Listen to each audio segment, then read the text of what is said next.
Xavier ကိုင်းပြီးဘလို့ carry မလ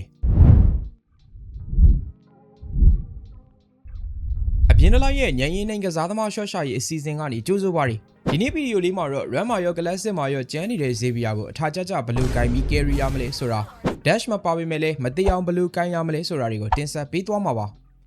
အရင်ဦးဆုံးအနေနဲ့ Xavier ကိုကျန်းအောင်ကိုင်းနိုင်မှုဆိုရင်သူ့ရဲ့ passive ကိုနားလေထားရပါမယ်သူ့ရဲ့ passive ဟာဆိုရင် stage 1 stage 2 stage 3ဆိုပြီးတော့မူးနောက်နေအောင်ခွဲထားတာမို့လို့ရုပ်ရည်ကြည့်လိုက်မယ်ဆိုရင်ရှုပ်တယ်လို့ထင်ရနိုင်ပါတယ်အမှန်တကယ်တော့ရှင်းရှင်းလေးပါ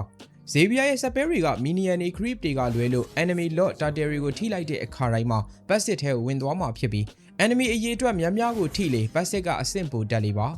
ဒါရင်မဟုတ်သေးပဲ Xavier ရဲ့ passive တစ်ခုစီတိုင်းမှာမတူတဲ့ buff တွေကိုလည်းပေးထားပါသေးတယ်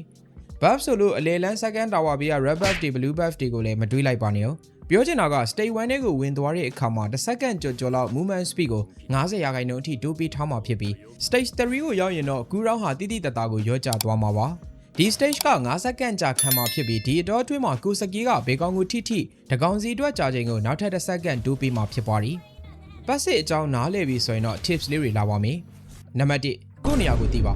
ဒီလိုပြောလို့ဟာမင်းဘာကောင်မို့လို့ငါ့ကိုဒီလိုပြောရတာလဲဆိုပြီးမဖြစ်ပါနဲ့ဟုတ်ကျွန်တော်ပြောတာက position ယူဖို့နေရာကိုပြောတာပါXavier ဆိုတဲ့ hero ကနေရန်နေကြော်ဖို့ enemy စီကပြေးဖို့အတွက် dash တွေ blink တွေမပါရဲ့အပြင် immobilize လုပ်ဖို့ဆိုရင်လည်းစကေးနှစ်ခုကိုသုံးရတာမို့လို့သုံးပြီးတဲ့ချိန်ဆိုရင် enemy ကကိုယ့်ကို base ထဲ grab ငါပြီးတော့ပြန်ပို့ပေးပြီးလောက်ပါပြီဒီတော့မသိဖို့ဆိုရင် position ယူရရပါမယ်ကိုဘက်ကပါတဲ့တန့်နေ fighter တွေဝင်ချနေရင်တော့မှကိုကခတ်ဝေးဝေးကနေ ultimate လေးနဲ့ပြစ်လိုက်စကေးလေးတွေပြန်လင်းပြီဆိုတာနဲ့ sudden လေး immobilize လေးဝင်လုပ်ပေးလိုက်ရမှာပါ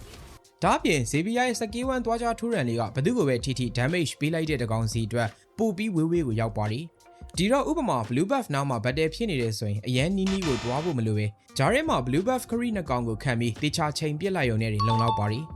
laning phase မှာဆိုရင်လည်း enemy minion တွေကိုပစ်ပြီးတစ်ဖက်မှာ mid laner ကိုအဝေးကနေမထိ damage ပေးလို့ရပါတယ်ဒီလိုလွတ်ယုံနေတဲ့ဟိုဘက်ကကျင်းစီမြစ်တာပို့ပေးနေမှာမို့ data battery မှာဆိုရင်ကိုယ့်ဘက်ကသွေးပိုတာနေနိုင်ပါတယ်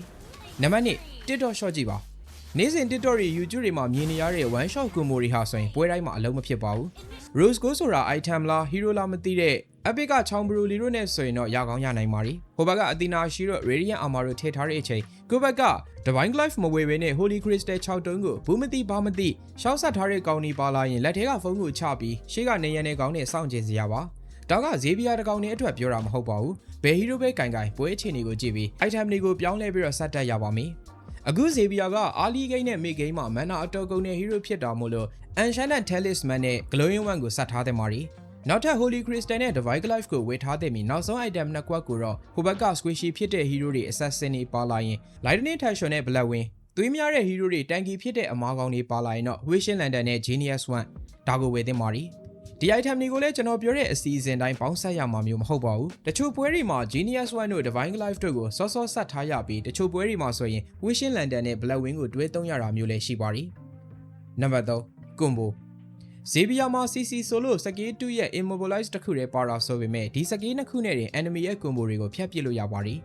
အရင်ဦးဆုံး skill 2ကိုချထားမယ်ပြီးတော့နဲ့ skill 1ကိုပစ်လိုက်ရင်ငကို2ကအဝိုင်းပုံစံလေးပြောင်းပြီးတော့ဝင်လာတဲ့ enemy တိုင်းကိုခဏလောက် immobilize ဖြစ်စေမှာဖြစ်ပါရီဒီနေရာမှာလူအများစုမသိတာက skill 2ကိုဒီလိုပြောင်းဖို့အတွက် skill 1နဲ့မှရတာမဟုတ်ပါဘူး ultimate ပစ်လိုက်ရင်လည်းရပါတယ်နောက်တစ်ခုက enemy ကို immobilize ဖြစ်စေတဲ့အပြင်အနာကကိုနဲ့ teammate တွေကိုလည်း speed boost ပေးတာမို့လို့ဥပမာ enemy atlas ကဝင်လာဖို့ချောင်းတာနဲ့ကိုက skill 2ချပြီး teammate တွေပြေးလို့ရအောင်လုပ်ပေးလို့ရပါသေးတယ်နံပါတ်4 ultimate Xavier ကန်ရင်လူအများစုက ultimate ကိုဖြစ်တယ်လို့ပြစ်တတ်ကြပါလိအဲ့တော့ဖြစ်တယ်လို့ပဲဖြစ်ပါ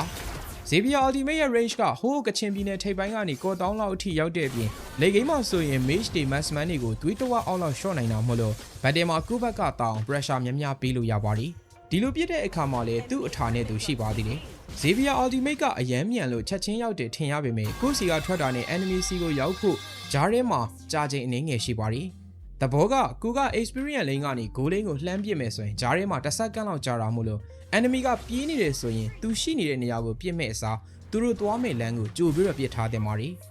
ဒါအပြင် Xavier ultimate ကသုံးပြီးတာနဲ့ passive ကိုနောက်ဆုံး stage 3အထိတခါတည်းတန်းပြီးရောက်သွားစေတာမို့လို့ဘေးက minion တွေ creep တွေကိုပစ်ပြီး transcendent mode ထဲမှာကြာလေးနေလို့ရပါသေးတယ်